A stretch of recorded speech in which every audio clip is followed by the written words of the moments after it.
On a sunny day in South Korea, a man attempted to purchase groceries, but as he reached for a bag of chips, the package suddenly burst open, spilling its contents. Nearby, a curious little girl eyed him suspiciously, questioning whether he was engaged in some form of theft. However, their interaction was abruptly interrupted by an unexpected earthquake that rumbled through the area. Fortunately, this seismic event resulted in no casualties. Yet, this momentary relief was short-lived, as an even larger earthquake soon followed, prompting the man to peer outside and witness an astonishing sight. Emerging from beneath the Earth's surface was an enormous tower, obliterating everything in its vicinity. Instinctively, the man shielded the frightened child and sought safety. Once the earthquake subsided, he gazed out the window, beholding the tower standing erect. Astonishingly, it wasn't just South Korea. Colossal structures like this had appeared in cities worldwide, and they were collectively referred to as the Towers of Nightmares. A notification suddenly materialized for select individuals, informing them that they had been chosen as Tower Walkers, tasked with saving the world. Those who answered the summons and entered the tower's battlefield received the blessing of an interface system, granting them the ability to acquire items and skills as if it were a game. However, they would soon come to realize that this was no ordinary game. The interface system ominously predicted a global event known as the Tower Impact, and provided a view of the world beyond the tower, where those left behind struggled to clean up the mess. One observant worker outside the tower made a chilling discovery. A creature had emerged from the tower, signifying the impending catastrophe of the Tower Impact. The tower disgorged hordes of monstrous beings onto the Earth's surface, wreaking havoc that even the modern military could not contain.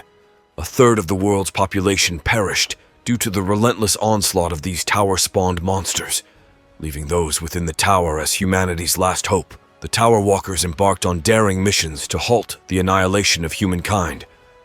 At one critical juncture, they encountered a dead-end obstacle. In their efforts to overcome it, they stumbled upon a radiant stone known as a return stone. This mystical object granted its user the ability to travel back in time to the moment of their initial summons, retaining all their memories. Huang, the Tower Walkers' leader, wasted no time and activated the stone, vowing to share his experiences upon his return.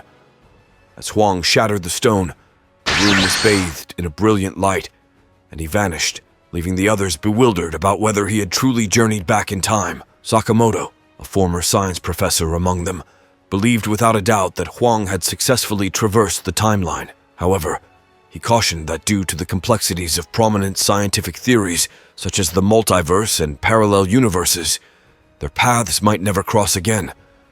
Their present predicament involves a fragmented timeline of the universe.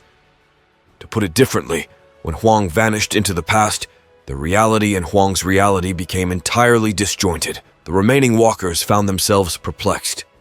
Nonetheless, what remains unequivocal is that Huang had journeyed into the past. Nevertheless, his return to the past doesn't necessarily entail alterations to the current world. Sakamoto firmly believes that the tower system has never misled them before. He imparted to the others that the stone would transport them to an alternative, divergent timeline world. He emphasized that the tower's items consistently transcended humanity's conventional understanding. Shortly thereafter, the second tower impact shook the world beyond the tower's confines. Faced with the imminent annihilation of all of humanity on Earth, the walkers confronted a critical decision. They had to choose between using the return stone to journey into the past or remaining in the tower to confront their inevitable demise. Ultimately, one member lacking the strength to ascend chose to use the stone to return, leaving behind the individual determined to fight in the present world. Just as the latter was on the brink of being devoured by a monstrous creature, a newcomer wielding twin daggers leapt into the fray. The slashes delivered by the newcomer were so potent that they virtually obliterated the monster. After vanquishing the creature, the newcomer inquired about the well-being of the remaining walker. Meanwhile, a group of individuals who had opted to remain in the tower emerged in the background. They represented humanity's last hope, individuals who had resisted the allure of the return stone, known as the Carpe Diem. Before we continue, take a moment to answer the question of the day. What's your favorite manhwa universe? Comment down below for a chance to be shouted out. Now, back to the recap. On a higher floor, they confronted a masked monster boss. Yunwan skillfully diverted the boss's attention, urging Jaiwan to execute his attacks.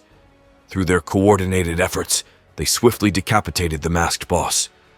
Fortunately, the skirmish resulted in no fatalities, with only minor injuries sustained by the team. Their progress appeared promising, and they dared to believe they might reach the tower's ultimate level. While inspecting the loot dropped by the boss, Jae-won came across a weapon known as the Suppressing Dragon Sword. Everything seemed to be going in humanity's favor until they reached the 98th floor, the Chamber of Purgatory. Every member of the squad met their demise, leaving only the duo standing. They waged an arduous battle against the boss, with Yoon Hwan shouting that he couldn't defeat it alone, imploring Jae-hwan to gather his strength and commence his assault. Regrettably, their efforts did not unfold as planned, as Yoon Hwan was impaled by the boss's horn, rendering him incapable of mounting a counterattack. Jae-won reminisced about his time spent with the squad as he tried to open the 99th floor. What welcomed him beyond the floor was a vast snowfield, and immediately he found himself facing an ice dragon, one he knew he couldn't defeat yet. Hiding from the dragon, Jae-hwan's hand froze. He explained that it had been 10 years since he had reached the 99th floor. Even though he had faced numerous crises on his way up to the 98th floor, the level of danger on the 99th floor was incomparable. The boss of the 99th floor was the ice dragon, called Velkisus. The dragon's breath from the Forgotten Land was super tough to handle, even though he had the highest level of cold resistance. Without the gear left behind by other walkers, he'd be a goner by now. He had the dragon sword from the 85th floor, Yoon Hwan's Ice Demon armor, and Han Seo-yul's Flame King's bracelet. Thinking about her, he woke up in the smithy, trying to stay warm. He lived in the village they reclaimed after beating the 50th floor's boss, Dragon Velkisus, also known as a Topos. Even though walkers kept getting hurt or killed, people here never gave up hope. The priests had special rescue teams for raiders who couldn't fight anymore, and the blacksmiths made equipment for the walkers for free. Jae-won talked to Jae, hinting that he might be the last blacksmith in a Topos. He explained that supplies didn't come from lower floors anymore. There used to be minerals until a few months ago, but Jae-won had no idea if there were any living humans left in the tower. He figured there had been more than 10 tower impacts. People stopped getting summoned to the first floor, and Jae-won guessed that Earth might be empty now. Jae-won felt a nagging unease, though. In the vicinity of where the return stone had been discovered, peculiar scribbles caught his attention, bearing the cryptic message, "Tower within tower, nightmare within nightmare." Just 2 days prior, Grandma Hyleen, Jae's partner, had mysteriously vanished. Inside the tower, the inexorable passage of time held no sway. Those who disappeared had but two paths. They either journeyed back in time through the return stone or plunged from the tower's heights. With their fellow walkers offering no more assistance, Jae-won approached Jae, beseeching him to impart the secrets of blacksmithing. As the day wore on, he once again confronted the formidable ice dragon. Velkisus conceded that, since the tower's inception, no one had ever ascended to the 99th floor unaccompanied. He grudgingly acknowledged Jae-won's remarkable progress. In a taunting exchange, Jae-won jested that the dragon would be left feeling hollow once he was defeated. Adding to the suspense, even the once proud armor of Velkisus began to show fractures. Jae-won dared a leap into the dragon's fiery breath, escalating the battle. Yet it wasn't long before Jae-won was bested, his frozen hand and leg adhering to the wall. With grim solemnity, Velkisus declared that, despite Jae-won's valiant struggle, solitude and oblivion awaited him. Memories of fallen comrades inundated Jae-won's thoughts, and he muttered that the dragon was far too verbose. Summoning all his strength, Jae-won broke free from the icy prison, sword in hand, and lunged at the dragon once more. Velkisus taunted him, deriding the efficacy of his thrusts. Jae-won had embarked on his tower raiding journey later than his peers, missing out on concealed skills and classes. In frustration, he had forsaken all else, dedicating himself solely to perfecting his thrust. With time, his strikes had grown swifter, more precise, and mightier, evolving into an attack akin to a hidden skill. Remarkably, it exacted no toll on his spirit power, sparing him exhaustion. After countless thrusts, Jae-won finally landed a telling blow on the dragon, scoring a deep scratch on its scales. Velkisus decided he had endured enough and readied a point-blank dragon breath attack to end Jae-won. Resigned to his fate, Jae-won awaited his demise, but then an astonishing occurrence transpired. A familiar radiance emanated from the dragon, the same ethereal glow he had encountered on the 98th floor. With newfound determination, Jae-won focuses all his energy into one final thrust. This time, it proves to be a brilliant move, shattering the dragon's eye. In a fit of rage, the dragon ascends into the sky, unleashing an unrelenting barrage of dragon breath upon the tiny human below. Jae-won finds himself with no option but to evade, incapable of closing the gap. Unable to endure the freezing cold air any longer, his escape attempt fails. The ice dragon touches down in front of him, acknowledging that, had there been 10 more humans like Jae-won, it might have met its defeat. Regret permeates the air as Jae-won realizes that he and the other walkers had been deceived by the Nightmare Stone, altering their destinies. Intrigued, Jae-won inquires about the Nightmare Stone from Velchisis, but instead of an answer, the dragon strikes him down, choosing silence. In spite of the ice dragon's refusal to speak, Jae-won somehow manages to escape the battle and begins the process of recovering his frozen body parts. Standing once again before the door to the 99th floor, Jae-won contemplates the ice dragon's cryptic mention of the Nightmare Stone, but decides to set it aside for the time being. 5 years later, he finally realizes his goal, defeating Velchisis, the ice dragon. Along with victory comes an unexpected flurry of notifications. As Velchisis' soul fades away, he raises the question of the Nightmare Stone once more. The ice dragon hints that Jae-won already holds the answer to that query. Velchisis adds that he will discover everything on the final floor, presenting Jae-won with an ice dragon sword from his drop. The door to the 100th floor swings open, and Jae-won immediately steps inside. He enters a floor designated as the control room, where he gains insight into the current state of the tower. Suddenly, a creature addresses him, noting that he has already arrived and mistakenly assuming Jae-won would return to the village first. Jae-won quickly prepares for battle, and a notification appears, announcing that he is the first to successfully clear all the tutorial games of World 294. His remarkable accomplishment is documented in the Undying Library, known as the Akashic Records.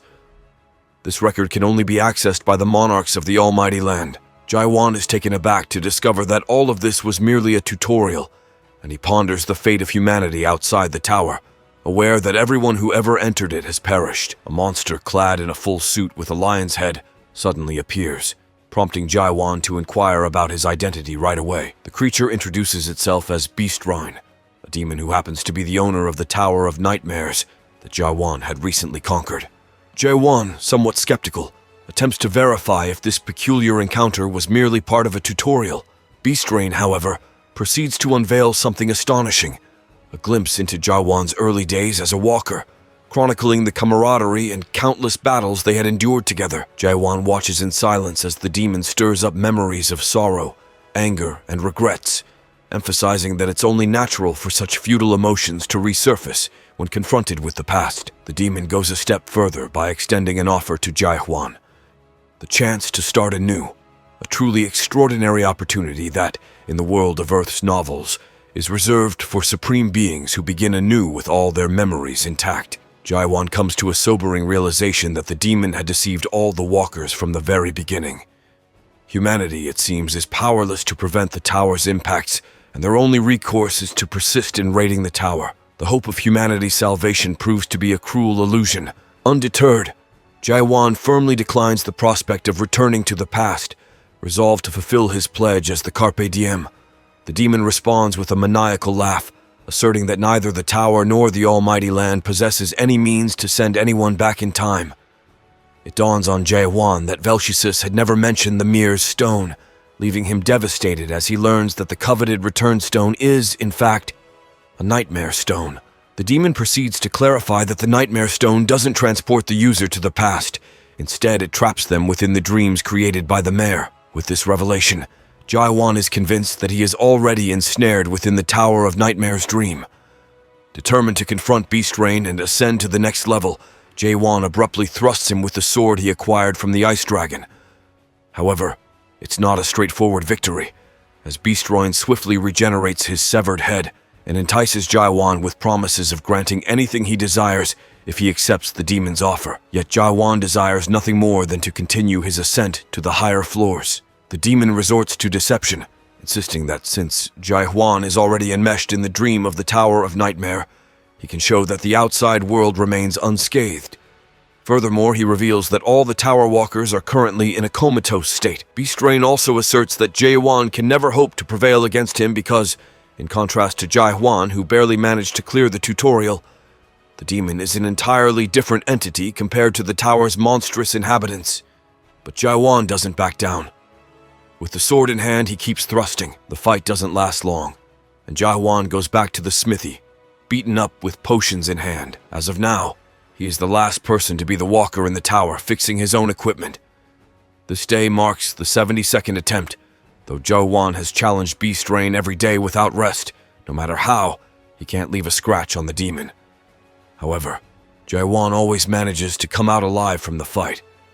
Strangely, the demon wants Jae-won to be alive, and he doesn't have any intention of killing Jae-won. That's why, no matter how many years it would take, Jae-won will not give up. At the control room, Beast Rain watches everything Jae-won does. He reveals that he is a cultivator, and it's the first time Jae-won has seen something like that. He explains that a cultivator ensures that a product will adapt safely to the almighty land by putting it through a secondary cultivation process so that the product ripens and is enhanced. The primary process is culling undesirable seeds, so only the good ones remain, which is done through the tutorial game, which seeks out the good products. With that, the chosen product can begin to truly grow through the real game. Thus, the secondary process is providing the chosen seeds with water and fertilizer, and growing them. Beast Rain's excitement knew no bounds when he learned that his tower could possess such a product. But it baffled him that the product itself refused to progress to the next stage. This situation troubled him greatly because he dreaded the potential consequences. Jae-won, a unique product for the demon, drew the attention of the gods, who constantly contacted him. Oddly, Jae-won had no stats to enhance, yet he remained out of Beast Rain's reach. Frustrated, Beast Rain began questioning the tower's entire system, sparking an unusual sensation within him. As he pondered the world system, he observed peculiar shifting particles resembling dine particles and jagged sugar cubes. Despite their ever-changing appearance, Beast Rain instinctively grasped their essence. As Beast Rain contemplated the repercussions, Jae-won suddenly appeared from behind, thrusting a black sword at the demon. Beast Rain attempted to communicate with Jae-won, urging him to move to the next phase, but Jae-won remained resolute. With unwavering determination to vanquish the cultivator, Jae-won continued to thrust and thrust. Beast Rain's patience waned, prompting him to confront Jae-won about his intentions and what it would take to proceed. Eventually, Beast Rain felt that he had pushed the demon to his breaking point. He believed it was fortunate that he had endured until now. Beast Rain then explained that the universe comprised not just a single dimension. The primary dimensional level was known as the Almighty Land, with countless variations branching from it. Earth was merely one of the minor planets within this dimensional system, the 294th world. In the Tower of Nightmares, walkers could acquire skills and items while adapting to the Almighty Land system as they elevated their status. They also had the chance to venture into new worlds. Demons played a crucial role in facilitating this process. It was revealed by Beast Rain that the Tower of Nightmares had been summoned to Earth purely by chance, a selection made by Beast Rain himself. However, Beast Rain found himself flustered by Jae-won's next question. Jae-won inquired why someone like Beast Rain was overseeing the Tower of Nightmares. Beast Rain explained that he had willingly taken on the role, emphasizing that numerous demons from different planets were dedicated to safeguarding special walkers.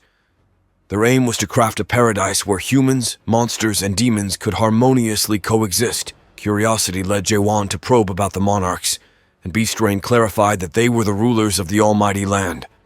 Typically, those who completed the real game and entered the Almighty Land were extended an invitation to join their ranks. Jae-won then declared his intention to depart exactly in 10 days, during which he trained diligently in his thrusts, while the demon kept a watchful eye on him. As the days passed, Beast Rain's unease grew as he pondered whether he had been deceived by the tower's seller. It turned out that he had acquired a tower purportedly crafted by a master, but it was a first-generation tower so ancient that its age was impossible to discern. With a first-generation tower, Beast Rain couldn't compel the tutorial to conclude without the walker's consent. Consequently, all he could do was await the promised day. On the 10th day, Beast Rain issued a prompt notification to Jae-won, requesting him to conclude the tutorial phase. However, instead of ending the tutorial, Jae-won thrust at the demon once more, leaving Beastroin bewildered. After gaining the ability to perceive particles, Jaiwan's thrusting motion became erratic. Yet, with each thrust, he experienced an inexplicable sense of discomfort, as if a new sensation was awakening within him, fueling his determination to hunt the demon. For the first time in a long while, Jaiwan smiled, savoring the newfound feeling, the sensation of truly being alive. Growing impatient, Beastrain employed black ironwood to immobilize Jaiwan.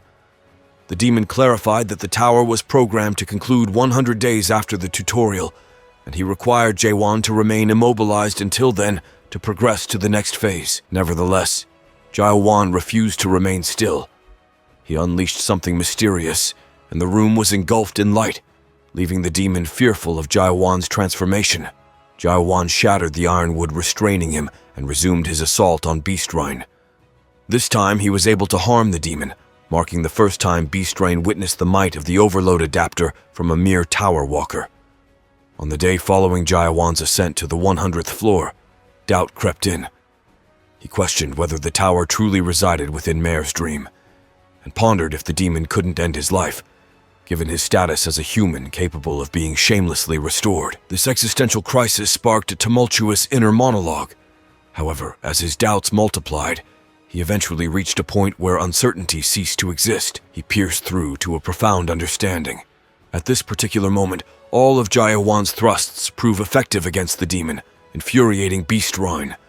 He momentarily lifts the previously agreed-upon constraints, shouting that he won't show leniency to Jaiwan any longer. The demon's retaliatory strike is notably more intense than before, inflicting deep wounds on Jaiwan.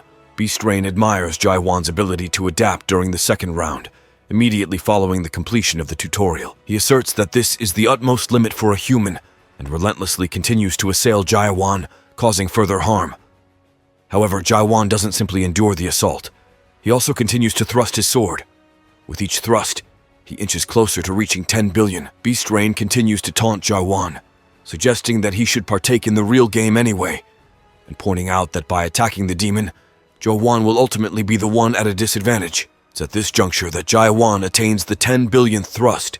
During his billionth thrust, he discerns the path guiding his strikes, akin to his encounters with the 98th and 99th adversaries. Without delay, he instinctively directs his sword towards the demon. The bewildered demon can hardly fathom what's unfolding before him. He's astonished that Jaiwan is not merely adapting.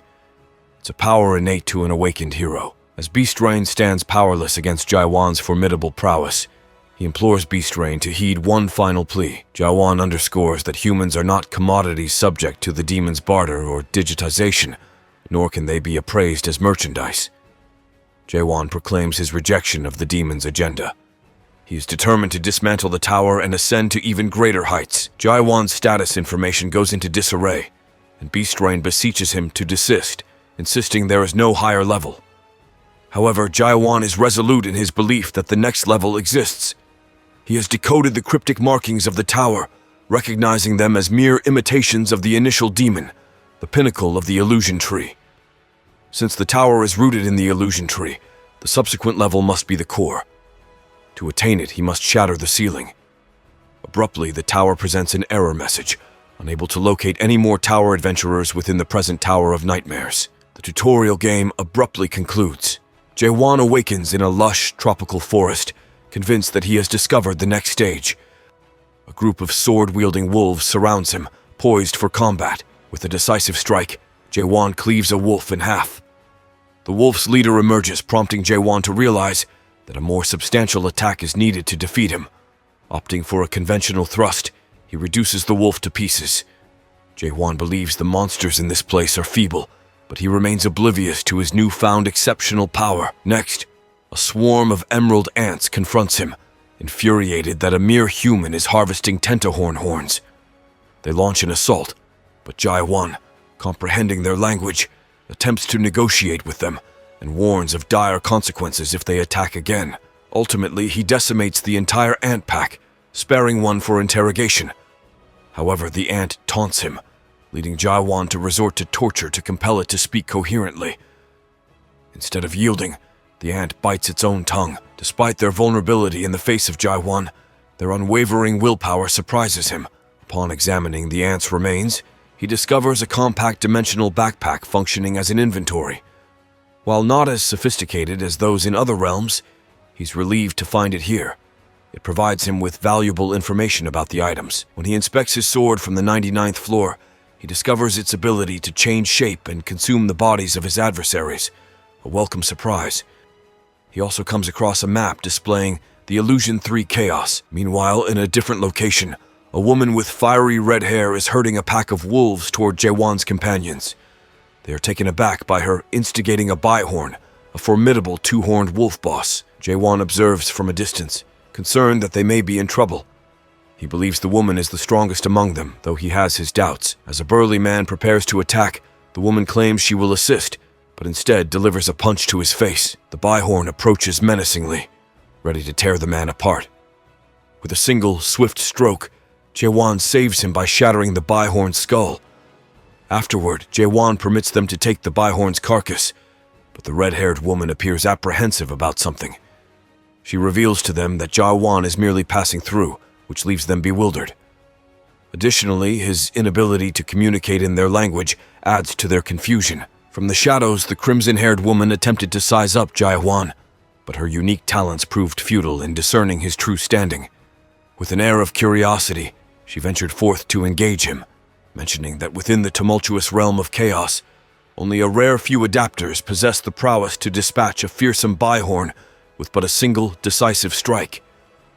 She pressed on, inquiring about Jaewon's origins and true identity. To her surprise, Jaewon drew a blank when it came to the concept of chaos, leaving her flustered, suspecting him of playing games. Determined to ascertain his comprehension, she probed further, and Jaewon assured her he grasped the essence of his being. It was not a question of self-knowledge, but rather of his place of origin and the relationships he once cherished on Earth, all rendered meaningless upon his entry into the tower. In exchange, Jaewon had acquired newfound companions and memories. Yet, as the tutorial reached its conclusion, his comrades faded away like elusive phantoms. Although Jaewon believed they might still exist somewhere on Earth, the only prize he retained was the preservation of his memories as he embarked on a fresh start. They would no longer remember him, or the shared experiences within the tower. Jaewon, feigning amnesia, declared ignorance to the red-haired woman's probing. Her patience wore thin, and she began to berate him, entertaining wild notions that he might be the embodiment of the abyss itself. Meanwhile, his weapon trembled in his grasp, shifting its form to consume the weapon Jaewon offered to it. This astonishing display left the red-haired woman astounded, as she recognized it as a spirit weapon. Other members of their party also took notice, their minds reeling at the sight of such a rare artifact, while Jaewon remained oblivious to their scrutiny. The red-haired woman couldn't fathom how someone like Jaewon had disrupted her mission to eliminate the party's leader. In the end, she extended an offer to him, inquiring if he cared to listen. Identifying herself as Mino, she offered a concise explanation of what chaos entailed. Jaewon and Mino then delved into a discussion about the party itself. It transpired that they were a sinister collective belonging to a clan known as the Black Fox. She implored Jaewon to eliminate them, warning that they would undoubtedly come for him soon. As night descended, their leader decided to halt and make camp, fearing provocation of the horned monster if they continued to move. Jaewon, consulting his maps, deduced that the village was not far off and opted to observe their actions. At this juncture, he had attained the second stage of awakening, granting him the ability to comprehend the intricacies of chaos. Among themselves, the other party members assessed Jaewon's spirit power, which, surprisingly, ranked lower than even their leaders. They surmised that Jaewon's ability to vanquish the Bihorn stemmed primarily from the assistance of his spirit weapon. Meanwhile, Jaewon finds himself perplexed as Beast Rain dismisses the Tower of Nightmare's allure. Yet the fact that people are pursuing it remains inexplicable to him at this moment. One thing is clear. He knows that chaos is not the ultimate realm. As the Black Foxes begin their approach, Mino attempts to alert Jaewon, but he remains sprawled on the ground, seemingly indifferent. She implores him to wield the spirit weapon against their assailants, but Jaewon confesses that he no longer possesses it. He explains that he lent it to another individual who wanted to inspect it during his night watch. The leader taunts Jaewon, reveling in the fact that he no longer possesses the weapon, expressing a desire to eliminate both Mino and Jaewon to return to slumber. Before we continue, let's take a moment to shout out the Sentegi who commented "Magic of Friendship" on our Genius Mage video. Thanks for commenting. In her fury, Mino hurls insults and unleashes her formidable power, while Jae-won watches with eager anticipation, finally witnessing her true abilities. The Black Foxes advance with a menacing bloodthirst, confident in their numerical advantage. However, Mino swiftly dispatches two of their members with a single motion.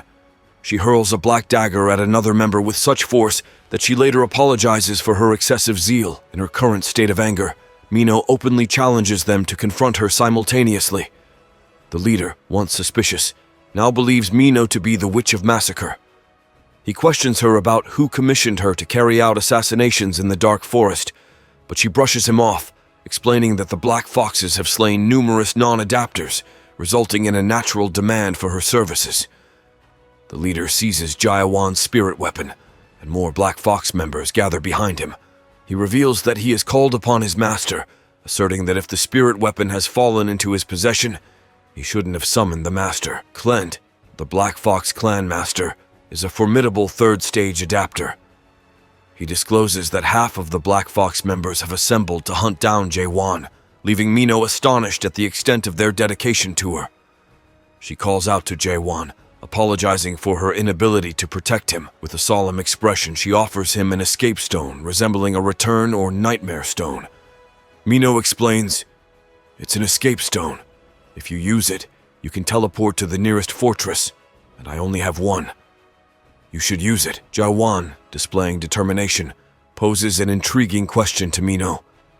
"If there were a way to return to the past, would you take it?" Mino firmly shakes her head, stating, "Absolutely not. I fought too hard to move forward. If I perish, it shall be today. I refuse to revisit the past." Jae-won, with resolute determination, strides ahead, drawing his sword and swiftly dispatching the Black Fox members. The leader attempts to employ a spell to bolster his comrades, but they prove no match for Jae-won's prowess. As Jae-won approaches Clint, he effortlessly cleaves Clint's chest open. A red-haired man stands behind him, clutching Jae-won's sword. Jae-won approaches the man, but instead of confrontation, the red-haired man kneels, presenting the sword to Jae-won. Now armed with the spirit weapon, Jae-won executes a graceful thrust, obliterating the remaining Black Fox members. Mino stands in awe. She had initially underestimated Jae-won, deeming him reckless, but now realizes his overwhelming strength. Intrigued, Mino inquires about Jae-won's true identity. He playfully hints that she may have forgotten it. Her face reddens with embarrassment, and she presses for a straightforward answer. Jae-won, still guarded, declines to return the escape stone, asserting that he no longer possesses it. In truth, he had destroyed it. Later, by a bonfire, Jae-won gazes at the serene sky. Mino frantically searches for the stone, placing the blame on Jae-won for her predicament. Jae-won suggests that Mino should already be aware of his true identity. A human. She's puzzled but doesn't dwell on it, and they spend the night together. The next morning, they head toward the village. Mino admits her envy of Jae-won's memory of arriving in Chaos. In return, Jae-won asks Mino about her own arrival in Chaos. She hesitates, cautioning him that he might regret knowing. Upon reaching Gorgon Fortress, Jae-won notices an altar resembling the summoning circle on the first floor of the Tower of Nightmares. Suddenly, a multitude of people materializes on the altar, screaming in turmoil, and the adventure continues. Jae-won recognizes that expression all too well, the one humans make when faced with despair. Mino explains to him, as Jae-won witnesses it himself, that the people who come to Chaos are those who have perished in various worlds within the tower. She advises him not to inquire about how people arrive in Chaos, as she welcomes him to this realm of the deceased. Not long after, a group of officers approaches the altar, extending their greetings. They provide a blanket and instruct their men to line up Jae-won and Mino, leading them directly to the speech hall. It appears that Mino recognizes the captain, who goes by the name James. She informs him that she coincidentally arrived at the fortress, and since they share familiarity, she politely requests permission to enter. However, James declines her request, citing a recent policy change imposed by the higher-ups. Now, anyone desiring entry into the fortress must produce a valid certificate. Undeterred, Mino attempts to sway the captain by offering a prized Bihorn horn as a bribe, to which James willingly acquiesces. Subsequently, James inquires with Jae-won about his certificate, only to discover that Jae-won is without such documentation. Mino playfully taunts him, suggesting she'd be willing to assist if he asks nicely. The captain clarifies that without the requisite certificate, Jae-won cannot gain access to the fortress. In response, Jae-won fumbles through his belongings, raising concerns in Mino's mind that he might be contemplating a drastic and violent attempt to breach the fortress, given his unpredictable nature. However, as Mino prepares to intercede on Jae-won's behalf, an individual approaches and inquires about the commotion. This newcomer turns out to be Carlton, the manager of Chaos's northern checkpoint, and known for his stubborn disposition. Carlton stands before James and demands an explanation for the unfolding situation. James promptly briefs him, explaining that Jae-won seeks entry despite lacking the necessary certificate. Carlton, upholding protocol, firmly informs Jae-won that admission without the required documentation is not possible. What will happen next? Find out next time by staying tuned for our future recaps. Don't forget to like and subscribe for more great recaps.